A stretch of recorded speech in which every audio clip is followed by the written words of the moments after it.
السلام عليكم ورحمة الله وبركاته. الحمد لله رب العالمين،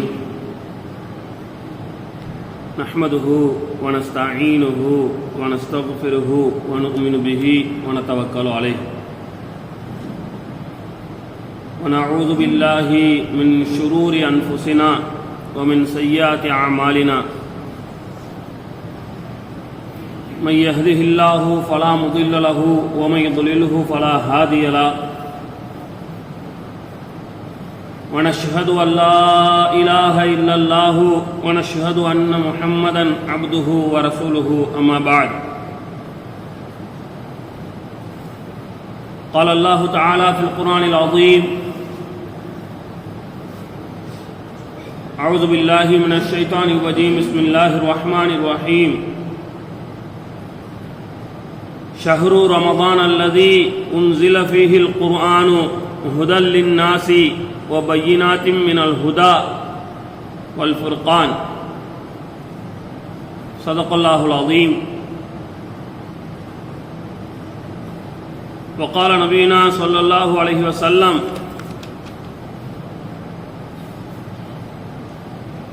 بدأ الإسلام غريبا وسيعود كما بدأ فطوبى للغرباء، أو كما قال عليه الصلاة والسلام. கண்ணியத்திற்குரிய அல்லாஹ்வின் நல்லடியார்களே, மிக சிறப்புமிக்க மாதத்தை எதிர்நோக்கியவர்களாக, எதிர்பார்த்தவர்களாக காத்திருக்கிறோம். அல்ஹம்துலில்லாஹ்.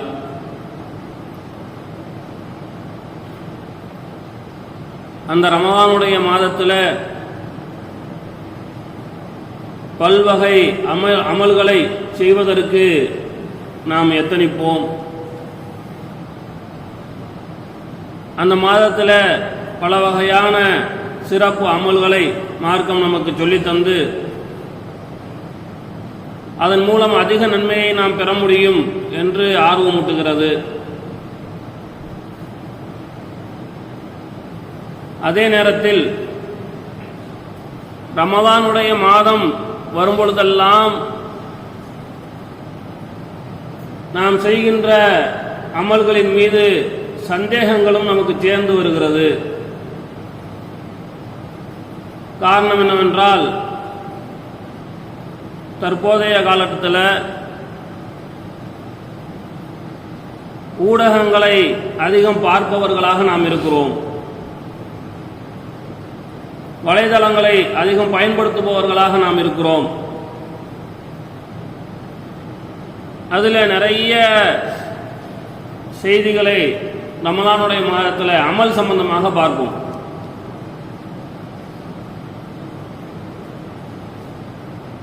நிறைய அமல்கள் சம்பந்தமாக இது கூடுமா கூடாதா,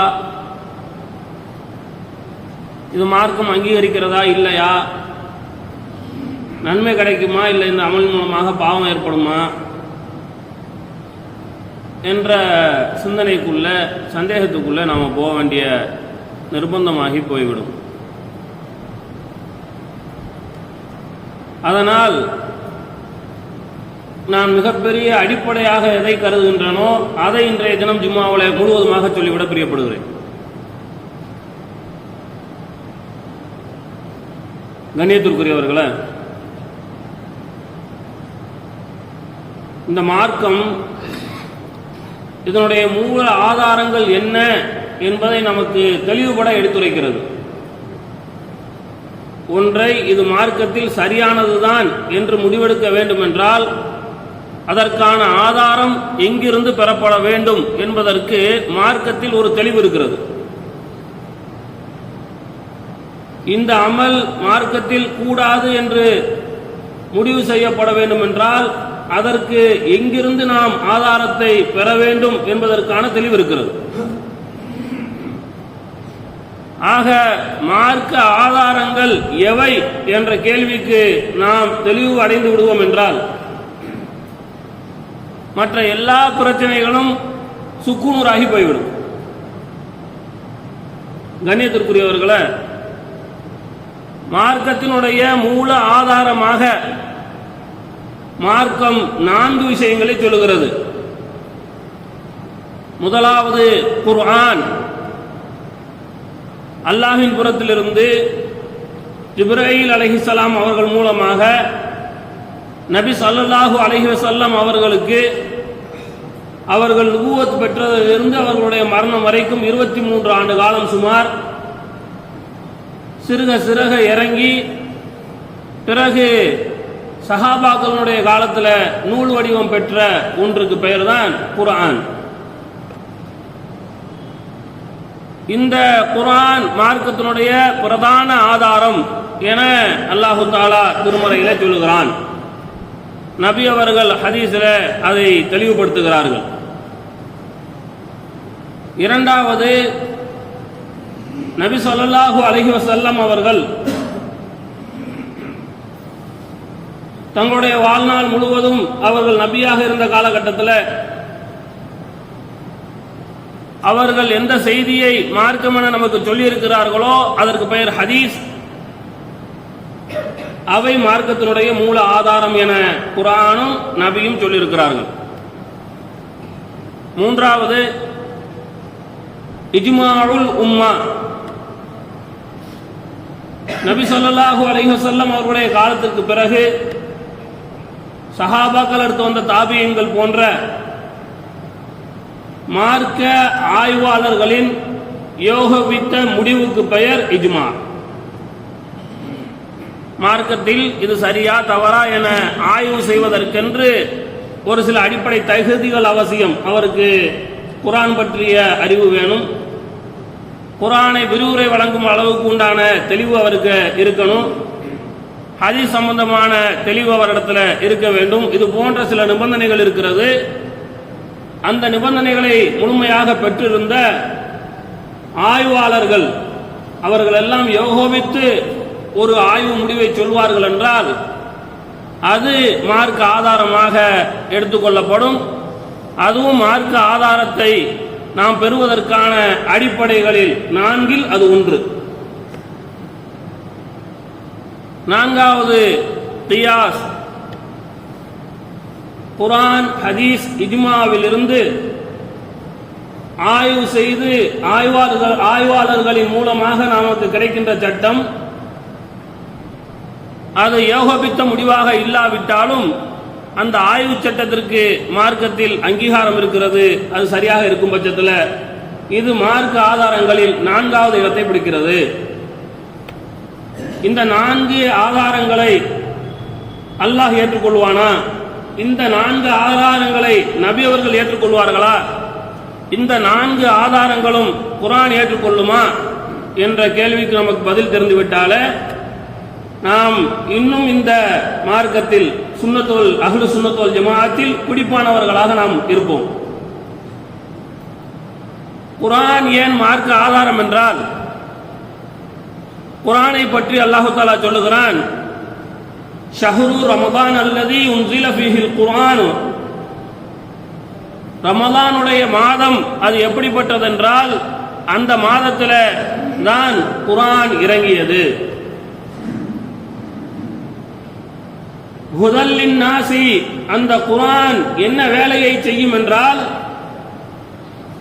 அது மக்களுக்கு நல்லது கெட்டது எது என்பதை தெளிவுபடுத்தி எடுத்துச் சொல்லும், எது தவறு எது சரி என்பதை தெளிவுபடுத்தி எடுத்துச் சொல்லும், எது நேரான பாதை என்பதை அது தெளிவுபடுத்தும். ஹுதல் லின்னாஸ், முழு மனித சமூகத்திற்கும் ஒரு அழகிய நேர்வழி காட்டியாக இந்த குர்ஆன் இருக்கிறது. ஓ பையினாத்தி மினல் ஹுதா, ஏதோ சமிக்கையால் இந்த இருக்குது வழி என்று சொல்லிவிடாமல் எது நேரானதோ அதை தெளிவுபடுத்தி எடுத்து சொல்லும். வல் ஃபுர்கான், இது நல்லது இது கெட்டது என பிரித்து அறிவிக்கும் ஒரு அளவுகோலாக இந்த குர்ஆன் இருக்கிறது என்று குர்ஆன் தான் மார்க்கத்தினுடைய ஆதாரங்களுக்கான அடிப்படை என்பதை இந்த வசனம் நமக்கு தெளிவுபடுத்துகிறது. உன்ஸில ஃபீஹில் குர்ஆனு, இதில் தான் குர்ஆன் இறங்கியது. அந்த குர்ஆன் ஹுதல் லின்னாஸ், முழு மனித சமூகத்திற்கும் நேர்வழி காட்டும். ஒ பையினாத்தி மினல் ஹுதா, அது காட்டக்கூடிய நேர்வழி என்பது மிக தெளிவானதாக இருக்கும். வல் ஃபுர்கான், எது சரி எது தவறு என்பதற்கான அளவீடாக இந்த குர்ஆன் இருக்கும் என்று மார்க்கம் சொல்லுகிறது. ஆக குர்ஆன் திட்டவட்டமாக அதிலிருந்து தான் நாம செய்யறது தப்பா இல்ல சரியா, அல்லாஹ்வுக்கு பிடிக்குமா இல்ல பிடிக்காதா, அல்லாஹ் ஏவுகிறானா இல்ல தடுக்கிறானா என்பதை நாம் தெரிந்து கொள்ள முடியும். இந்த குர்ஆன் எப்படிப்பட்ட நேர்வழியை காட்டியது என்றால், கண்ணியத்திற்குரியவர்களே, நபி ஸல்லல்லாஹு அலைஹி வஸல்லம் அவர்கள் காலை பொழுதுல சஹாபாக்களை, இஸ்லாத்திற்கு வந்த சஹாபாக்களை அழைத்து அருகில் வைத்துக்கொண்டு, நீங்க இஸ்லாத்திற்கு வருவதற்கு முன்னால் உங்களுடைய வாழ்க்கையில நடந்தது சம்பந்தமா கொஞ்சம் சொல்லுங்களே என்று கேட்கும் வழக்கமுடையவர்களாக இருந்தாங்க. நபி பர்சனலா கேட்டுக்குருவாங்க. அப்படி ஒரு சஹாபியிடம் கேட்கும் பொழுது அவர் சொல்லுகிறார், ரொம்ப வருத்தப்பட்டவராக அழுது கொண்டே சொல்லுகிறார்கள், யா ரசூலல்லாஹ், நான் இஸ்லாத்திற்கு வருவதற்கு முன்னால் மௌட்டீக காலத்தில் மக்களிடத்தில் எவ்வாறு பெண் குழந்தை பிறப்பது இழுக்கு கேவலம் என்று நினைத்துக் கொண்டிருந்தார்களோ அதே நம்பிக்கையில் நானும் இருந்தேன். எனக்கு ஒரு பொம்பளை பிள்ளை பிறந்துச்சு, அதை நான் வளர்த்து நல்லா என் கூடவே தெரியும். ஓரளவுக்கு சிறுமி என்ற வயதை வந்ததுக்கு என் பின்னாடி எங்கெல்லாம் கூட்டிட்டு போக முடியுமோ அந்த அளவுக்கு வயசு வந்துருச்சு ஓரளவுக்கு. அந்த மாதிரி நான் கூட்டிட்டு போகையில் என்ன செஞ்சேன்னா, ஒரு நாள் அது கேவலம்ங்கிறது எனக்கு உறுத்திக்கிட்டே இருந்ததுனால, ஆக பெண் பிள்ளை இல்லப்பா நம்மளுக்கு இருக்குது, இப்படி இருக்கக்கூடாது, நம்மளுக்குள்ள பெரிய குறையாச்சே என்ற எண்ணம் எனக்கு மிகைத்து நான் என்ன செஞ்சிட்டேன்னா, ஒரு நாள் என் கண் முன்னே அந்த குழந்தையை தூக்கி கிணத்துல போட்டேன். கிணத்துல போட்ட உடனே குழந்தை அழுகுது, கத்துது, அத்தாவே அத்தாவேன்னு அழுகுது, உள்ள இருந்து அத்தா அத்தான்னு கத்துது. நான் அதை பார்த்து சத்தமிட்டு சிரித்தேன். அதை பார்த்து எனக்கு என்ன செய்யல, மனசு இறங்கல, வருத்தப்படல, பதட்டம் அடையல, சத்தமிட்டு சிரித்தேன் அப்படின்னு சொன்னாங்க. இதை கேட்டுட்டு நபி ஸல்லல்லாஹு அலைஹி வஸல்லம் அவங்க, தோழரே திரும்ப சொல்லுங்களேன் அப்படின்னு மறுபடிக்கும் அவரு அதே சொல்றார். நபி ஸல்லல்லாஹு அலைஹி வஸல்லம் கேட்டுட்டு மறுபடியும் சொன்னாங்க, தோழரே இன்னொரு தடவை சொல்லுங்க. 3 முறை சொன்னதுக்கு பின்னாடி அந்த நபி தோழர் நபி அவர்களை பார்க்கிறாங்க. நபி அவர்களுடைய தாடி நனையும் அளவிற்கு நபி ஸல்லல்லாஹு அலைஹி வஸல்லம் அழுதுகிட்டு இருந்தாங்க. கண்ணியத்திற்குரியவர்களை, இது மாதிரியான அநேக மௌட்டிக காரியங்களை இஸ்லாத்தில், அதாவது மக்களிடத்திலிருந்து எடுத்து எறிந்தது இந்த குர்ஆன். பெண் சிசு கொலையை இல்லாம ஆக்குச்சு, அடிமைத்தனத்தை இல்லாம ஆக்கியது, வட்டியை இந்த உம்மத்திலிருந்து இல்லாம ஆக்குச்சு. இது போன்று கொலை, கொள்ளை, ஜினா, மது போன்ற எல்லா வகை மோசமான காரியங்களையும் இந்த உம்மத்திலிருந்து தொடைத்து எந்திருக்கிறது இந்த குர்ஆன். ஆக குர்ஆன் வழிகாட்டுனா இப்படி வழிகாட்டும். அதனால குர்ஆன் மார்க்க ஆதாரங்களை எங்கிருந்து எடுக்க வேண்டும் என்ற இடத்துல முதலாவது இடத்துல இருக்கிறது. ஏனென்றால் அதுதான் அல்லாஹ்வுடைய வார்த்தை, அல்லாஹ்விடத்திலிருந்து தான் வந்திருக்கிறது என்பதில் எந்த சந்தேகமும் இல்லை. குர்ஆனுடைய கருத்துல எந்த ஒரு சிறு சந்தேகத்தை கூட ஏற்படுத்த முடியாது. குர்ஆன் முன்னுக்கு பின் முரணாக பேசாது, எல்லா வகையிலும் மிக பொருத்தமான இடத்துல இருக்கிறது. மார்க்க ஆதாரங்களை அதிலிருந்து தான் எடுக்க வேண்டும். கணியத்திற்குரியவர்களை, இரண்டாவது நபி ஸல்லல்லாஹு அலைஹி வஸல்லம் அவர்களுடைய ஹதீஸ், அவர்களுடைய சொல், அவர்களுடைய செயல், அல்லது நபி ஸல்லல்லாஹு அலைஹி வஸல்லம் அவர்கள் ஒரு இடத்தில் இருக்கும் பொழுது அங்கே ஒரு செயல் நடக்க நபி அவர்கள் அதை பார்த்து அமைதியாக இருப்பது, அதுக்கு பேர் அங்கீகாரம் சொல்லுவாங்க. ஆக நபி அவர்களுடைய சொல், செயல், அங்கீகாரம், இதை ஹதீஸ் என சொல்லுவோம் அல்லது சுன்னத் என்று சொல்லலாம். இவை மார்க்க ஆதாரத்தினுடைய அடுத்தது. இதை பற்றி நபி அவர்கள் குர்ஆன் என்ன சொல்லுகிறது என்றால், வமா ஆதாக்கும் ரசூலு ஃபஹுதுஹு, நபி ஸல்லல்லாஹு அலைஹி வஸல்லம் அவர்கள் உங்களுக்கு எதை எடுத்துரைப்பார்களோ, கொண்டு வருவார்களோ அதை அப்படியே நீங்கள் எடுத்து நடங்கள் என்று மார்க்கம் படிக்கிறது. அதே போன்று நபி அவர்களுடைய பணியாக அல்லாஹு தஆலா சொல்லுகிறான், வஅன்ஸல்னா இலைக்க ذிக்ர லிதுபய்யின லின்னாஸி மா நுஸில இலைஹிம். நபியே, எந்த ஒன்றை மனித இனத்திற்கு நாம் வேதமாக இறக்கினோமோ அந்த வேதத்தை மக்களுக்கு நீங்கள் தெளிவுபடுத்துவதற்காக வேண்டித்தான் உங்களை தூதுவராக அனுப்பியிருக்கிறோம். ஆக எது மார்க்க ஆதாரமோ அப்படிப்பட்ட குர்ஆனை இந்த உம்மத்துக்கு விளங்கும் வகையில எடுத்துரைப்பதற்குத்தான் நபி ஸல்லல்லாஹு அலைஹி வஸல்லம் அவர்கள் வந்தார்கள். அதுதான் அவர்களுடைய பிரதான பணி. அதனால் தான் அல்லாஹ் சொல்லுகிறான், உங்களுக்கு மார்க்கம் சம்பந்தமாக தெரிந்து கொள்ள வேண்டும் என்றால் வமா ஆதாக்கும் ரசூலு, நபி ஸல்லல்லாஹு அலைஹி வஸல்லம் அவர்கள் உங்களுக்கு எதை சொன்னார்களோ அதை பிடிச்சுக்கிறங்க. கண்ணியத்திற்குரியவர்களே, 3 சஹாபாக்கள் நபி ஸல்லல்லாஹு அலைஹி வஸல்லம் அவர்களுடைய மனைவியர்களுடைய ஒருவரின் வீட்டுக்கு வர்றாங்க. வந்து என்ன கேட்கறாங்கன்னா, நபி ஸல்லல்லாஹு அலைஹி வஸல்லம் உடைய இரவு நேரத்து அமல்கள் எப்படி இருக்கும் அப்படின்னு கேட்கறாங்க. அவங்களுக்கு அது தெளிவுபடுத்தி சொல்லப்படுது. சொன்ன உடனே அவங்க என்ன நினைக்கிறாங்கன்னா, நபி ஸல்லல்லாஹு அலைஹி வஸல்லம் அவர்களுக்கு அல்லாஹ் தஆலா முன்பின் பாவத்தை மன்னித்து விட்டான், அவர்களுக்கு சொர்க்கம் முடிவு செய்யப்பட்டு விட்டது. எனவே அவர்கள் இரவுல இந்த அளவுக்கு அமல் செஞ்சா போதும், நமக்கு பத்தாது என்று அவங்க நினைச்சாங்க. அதனால அவங்க என்ன சொல்லிக்கிட்டாங்கன்னா, நான் இதன் பின்னால் வாழ்நாள் முழுவதும் இரவில் தூங்கவே மாட்டேன், இரவு ஃபுல்லா நான் என்ன செய்வேன்னா வணக்கம் செலுத்துவேன், தொழுது கொண்டே இருப்பேன் என்று அவர் சொல்லுகிறார். இன்னொரு நபித்தோழர் அவங்க என்ன சொல்றாங்கன்னா, நான் என்ன செய்வேன்னா நோன்பு வைப்பேன், நோன்பை விடவே மாட்டேன், தொடர்ச்சியா நோன்பு வைக்க போறேன் என்று அவர் சொல்லுகிறார். 3ஆம் அவர் என்ன சொல்றாருன்னா, இல்ல நான் வந்து வாழ்க்கையில திருமணம் செஞ்சுக்கிறதாவே இல்ல, நான் துறவரம் போக போறேன், இதெல்லாம் நான் அல்லாஹ்வுக்காண்டி செய்ய போறேன் என்று பேசிக்கிறாங்க. அப்படி பேசிக்கிட்டு இருக்கும்போதே நபி ஸல்லல்லாஹு அலைஹி வஸல்லம் இங்க வந்துட்டாங்க. வந்ததுக்கு அப்புறம் சொல்றாங்க, நீங்க என்ன பேசிக்கொண்டு இருந்தீர்களோ அதை நான் கேட்டுவிட்டேன், என்னை பாருங்கள், நான் யாருன்னா உங்கள் அனைவரை காட்டிலும் அல்லாஹ்வை அதிகம் அஞ்சுபவனாக இருக்கிறேன். நபி தன்னை பற்றி சொல்லுகிறார்கள். நான் என்ன செய்வேன்னா நோன்பும் வைப்பேன், நோன்பு விடவும் செய்வேன். இடையில தேவைப்பட்டா நஃபிலான நோன்புகள் வைப்பாங்க நபி அவர்கள். சில நேரங்களில் நோன்பு விட்டு இருப்பாங்க. அவர் தொடர்ச்சியாக நோன்பு வைக்கக்கூடிய பழக்கம் நபிட்ட இல்லை. இடையில இடையில நோன்பு வைப்பாங்க. நோன்பு இல்லாத காலங்களும் நபி அவர்களுடைய வாழ்க்கையில் இருந்திருக்குது. அதே மாதிரி நான் என்ன செய்வேன், இரவு நேரங்களில் தொழுதுவேன். எப்படின்னா தொடர்ச்சியாக எப்பவுமே தொழுதுகிட்டே இருக்கிறதுலாம் இல்லை, நான் தொழுகவும் செய்வேன், இடையில தூங்கவும் செய்வேன். இதுதான் என்னுடைய நடைமுறை.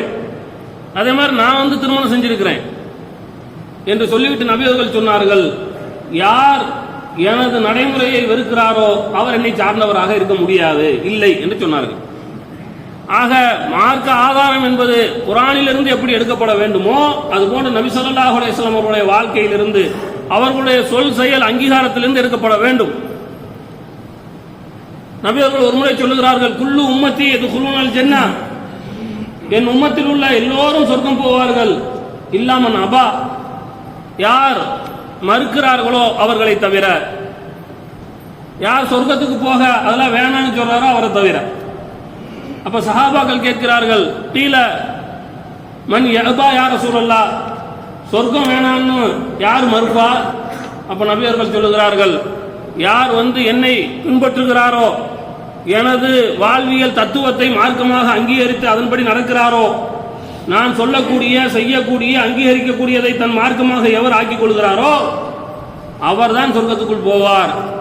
யார் அதை அவ்வாறு பார்க்கவில்லையோ அவர்கள் தான் சொர்க்கத்துக்கு வேணாம்னு நினைக்கிறவங்க, சொர்க்கத்துக்கு போக மாட்டேன்னு மறுக்கிற ஆளுங்க என்று நபி அவர்கள் சொன்னாங்க. கண்ணியத்திற்குரியவர்களே, மார்க்கத்தினுடைய 3வது ஆதாரமாக சொல்லப்படுகிறது அது இஜ்மா. இஜ்மாவுக்கான ஆதாரத்தை குர்ஆனில் நம்மால் பார்க்க முடியும்.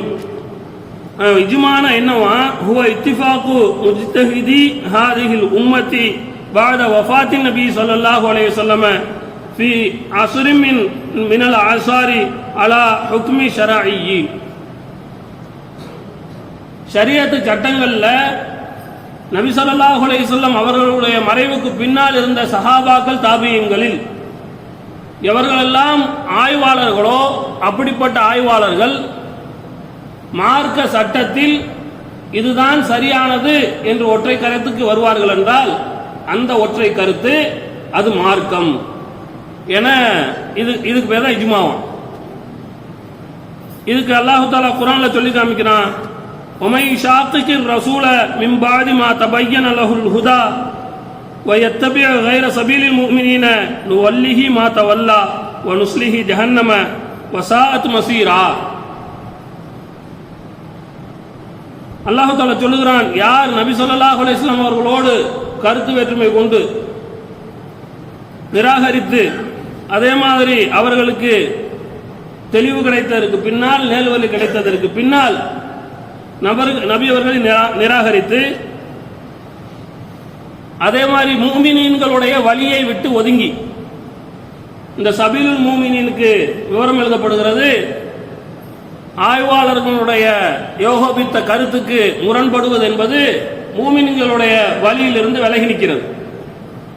இது மாதிரி யாரும் செஞ்சாங்கன்னா நம்ம என்ன செஞ்சிருவோம், அவங்க வழியிலேயே விட்டுருவோம். ஆனா அவங்க திரும்பி போற இடம், கடைசியா போய் சேர்ற இடம் நரகமாக இருக்கும் என்ற இந்த வசனம் சொல்லுகிறது.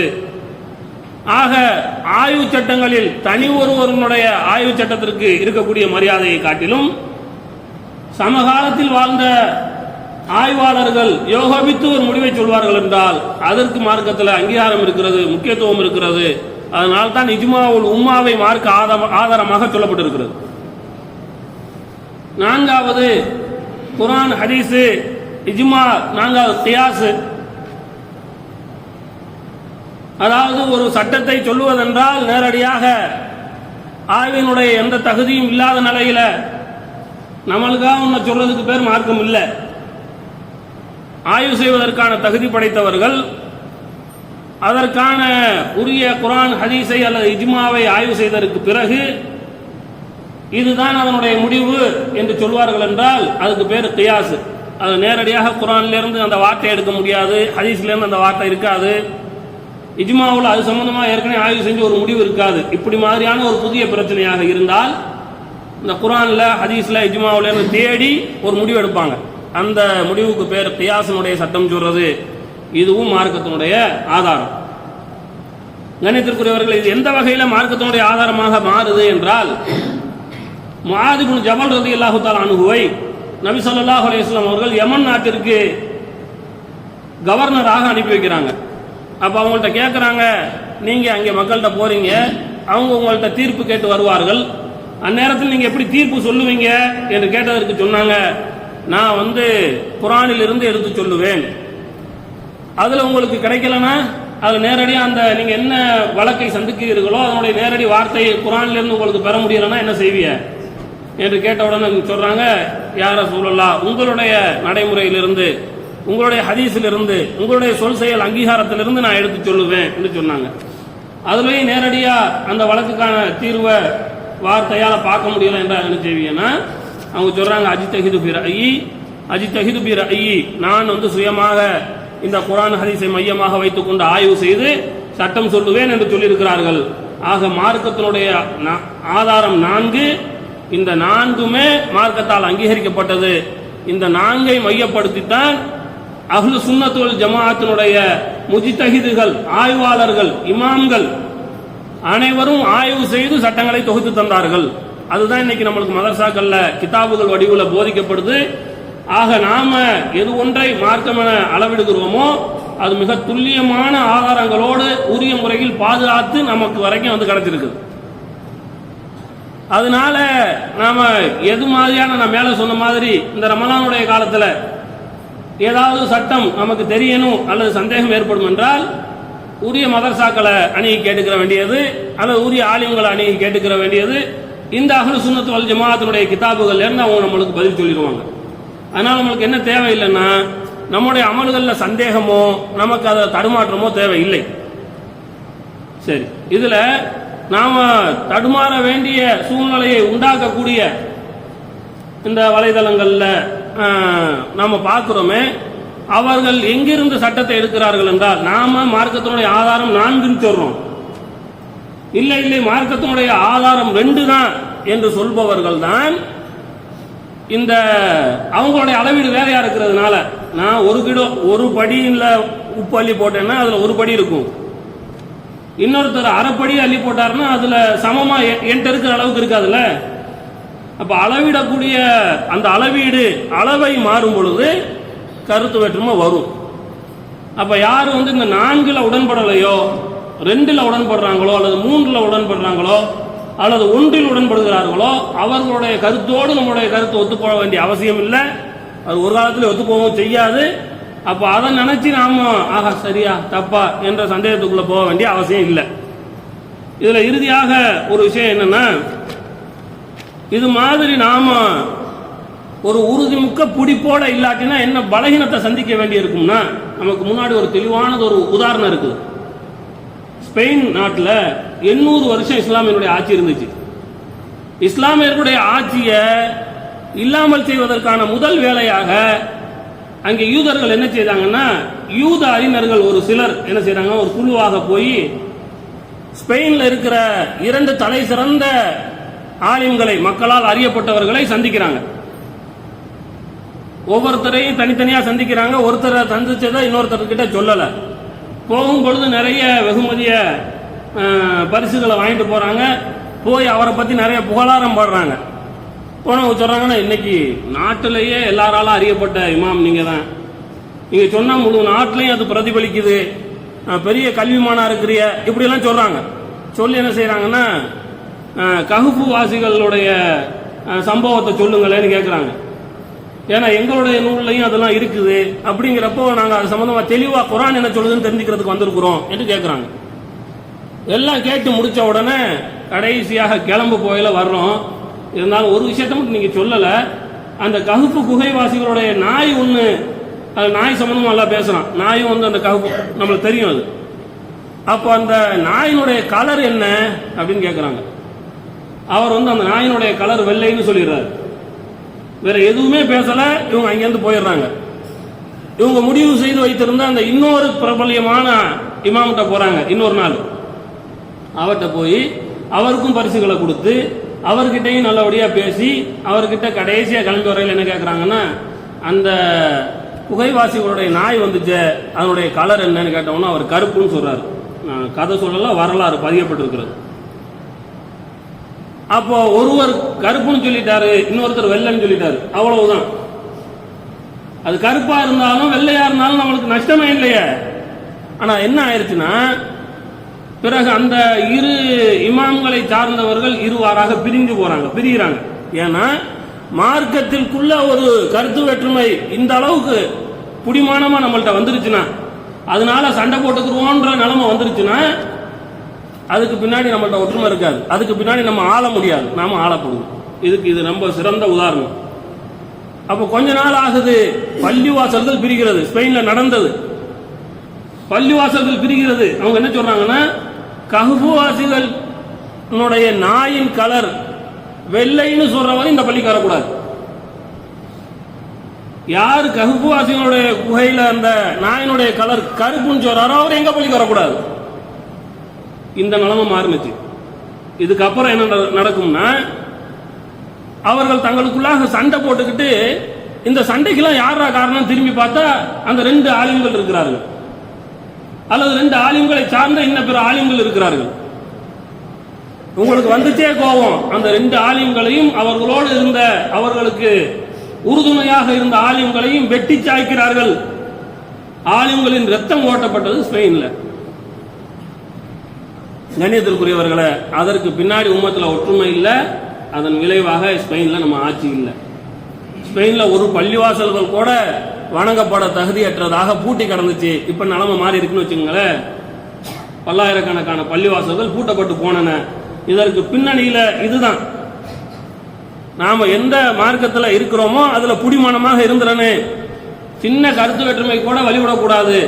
கருத்து வேற்றுமை வந்தா கூட அதை கருத்து வேற்றுமையாக விட்டுட்டு போயிடணுமே தவிர, அதுக்காண்டி என்ன செய்யக்கூடாதுங்க, 2 கூறாக பிரிந்து கொண்டு சண்டை போடக்கூடாதுங்கிறது இதுல நம்மளுக்கு தெளிவா தெரியுதா? இன்ஷா அல்லாஹ் நியத் வைப்போம். இதுல மார்க்க சட்டங்களை உரிய இடத்துல கேட்டு தெரிஞ்சுக்கிடுவோம். சந்தேகம் வரையில சந்தேகத்தோட நம்ம இருக்கக்கூடாது. எதுல சந்தேகம் வந்தாலும் சரி, அதுல நல்லா தெளிவாக என்ன செஞ்சுங்க, ஆலிம்களை அணுகி அதுக்காண்டி தூரமா போகணுமா? ஒரு ஹதீஸ தெரிஞ்சுக்கிறதுக்கு முஹத்திஸீன்கள் ஆயிரக்கணக்கான மைல் வாகனங்கள் சரியாக இல்லாத காலத்துல போயிருக்கிறாங்க.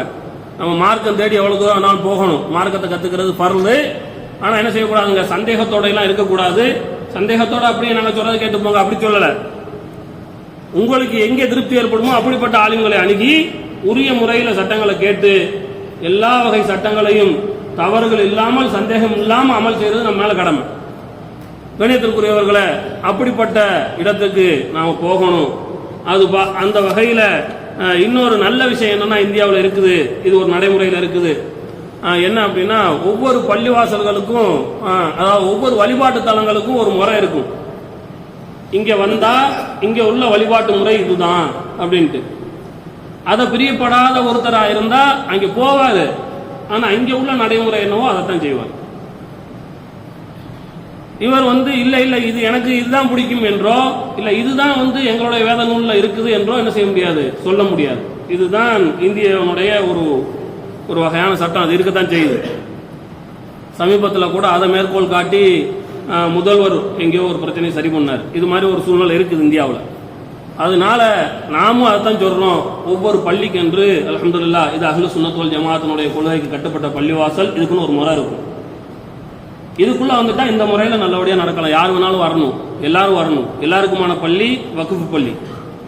அப்ப இங்க வந்த உடனே இங்க உள்ள நடைமுறை என்னவோ அதை செஞ்சுக்கிறது, கருத்து வேற்றுமை இருந்தாலும் அமைதியா இருந்துக்கிறது. இந்த ஒரு சூழ்நிலையை நாம கொண்டு வந்துட்டோம்னால மஹல்லாவுல இந்த பிரச்சனை எல்லாம் சரியாயிரும் நான் நம்புறேன்.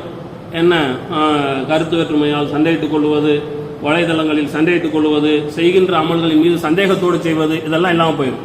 சில அதுக்கான முயற்சி செய்யலாமா? கண்ணியத்திற்குரியவர்கள், அந்த அடிப்படையில் 20 ரக்காத்திற்கான ஆதாரம் மிக தெளிவுபட உள்ளது. 20 ரக்காத் தான் அல்லாஹ்வுடைய கிருபையில் இங்கே நடக்கும். 20+3 அந்த வித்ரு 3ஓட சேர்த்து அது இன்ஷா அல்லாஹ் வாய்ப்பு கிடைக்கும் பட்சத்தில் இன்னொரு தினத்தில் அது 20 ஏன் அப்படிங்கிற சம்பந்தமாக பேசுவோம். அதே மாதிரி நியத்து, நம்ம வாயால மொழிகிறோமே, ஒரு நியத்து சொல்றோமே, அந்த நியத்து பிதாத்தா அப்படின்னு கேட்டால் இல்லை, அது மார்க்கத்தில் ஆதாரம் இருக்குது, தெளிவுபட இருக்குது. இன்ஷா அல்லாஹ் வாய்ப்பு கிடைக்கும் பொழுது அதையும் சொல்லுவோம். அதே மாதிரி சஹர் இஃப்தாருடைய நேரம் சரியானது தானா அப்படிங்கிற குழப்பங்கள் எல்லாம் கடந்த காலங்களில் நம்ம என்ன பண்ணியிருக்கிறோம், அதை ஃபேஸ் பண்ணியிருக்கிறோம், பார்க்க வேண்டியது இருந்திருக்குது, பதில் சொல்ல வேண்டியது இருந்திருக்குது. மிக மிக சரியானது, அதுலேயும் நம்மளுக்கு சந்தேகம் தேவையில்லை. இந்த பள்ளிவாசல்ல இங்கே உள்ள போர்டில் என்ன டைம் சஹருடைய நேரம்னு குறிக்கப்படுதோ அதுதான் சஹருடைய நேரம். இங்கே இஃப்தாருடைய நேரம் என்பதாக எது குறிக்கப்படுதோ அதுதான் இஃப்தாருடைய நேரம். அதில் நம்மளுக்கு சந்தேகம் அவசியம் இல்லை. அதே மாதிரி ஜக்காத்தினுடைய விஷயத்தில் யார் குழப்பவாதிகள் என்று நாம் கருதுகிறோமோ அவர்களுடைய ஃபத்வாக்கள் எள்ளி நகையாடி முதமாக சிரிக்கிற மாதிரி இருக்குது. நாம எதை அஹ்லு சுன்னத் வல் ஜமாஅத்தினுடைய ஜக்காத்தினுடைய சட்டங்களாக சொல்லுகிறோமோ மிக ஆதாரபூர்வமாக இருக்கிறது. அதற்கும் நாம தேவைப்படும் பொழுது உரிய முறையில் நம்மளால என்ன செய்ய முடியுங்க, இன்ஷா அல்லாஹ் பதில் சொல்ல முடியும். அதனால இன்ஷா அல்லாஹ் நாம கடைபிடிக்கின்ற அஹ்லு சுன்னத் வல் ஜமாஅத்தினுடைய நிலைப்பாட்டில் உறுதியானவர்களாக இதில் சொல்லக்கூடிய மார்க்க சட்டங்களை மிகவும் நம்பகத்தன்மையோடு செய்து வல்ல ரஹ்மான் நமக்கு மறுமையில் உயர்ந்த தரஜாவை தருவதற்கான ஏற்றமுடைய மக்களாக ஆக்கி அருள் புரிவானாக. வாஹிரு தஅவானா அல்ஹம்துலில்லாஹி ரப்பில் ஆலமீன். அஸ்ஸலாமு அலைக்கும் வரஹ்மத்துல்லாஹி வபரகாத்துஹு.